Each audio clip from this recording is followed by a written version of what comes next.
today's news. Is CBS News on the Hour, presented by Indeed.com.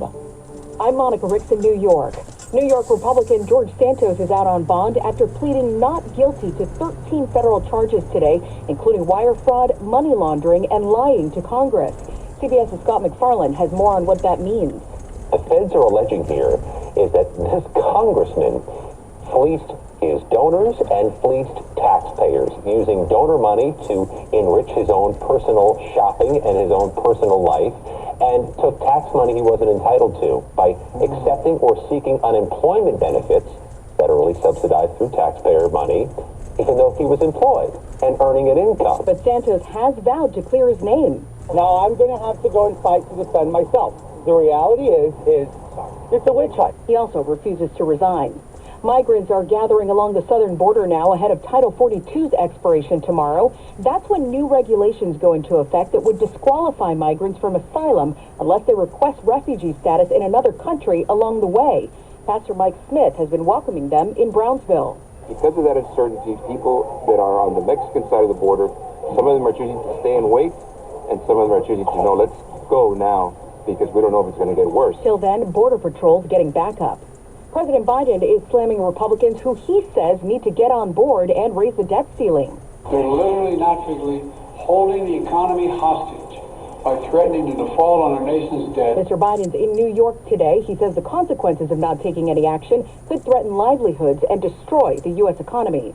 Florida is making what some are now calling chilling changes to school textbooks. CBS's Jim Crisula. The Florida Department of Education has released the initial list of social studies textbooks it approved and rejected for the upcoming school year, including approving a book where the publisher removed references to racism, police brutality, and the murder of George Floyd. An FDA panel says birth control pills should be sold without a prescription. They voted unanimously today, which paves the way for the pill to be sold over the counter for the first time ever. The FDA is expected to make a decision on the drug later this summer. I'ma need some whiskey glasses if I don't wanna see the truth. Morgan Wallen just canceled the next 6 weeks worth of shows on his tour.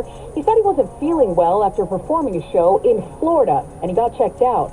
Turns out the country star was diagnosed with vocal fold trauma and needs to rest his voice.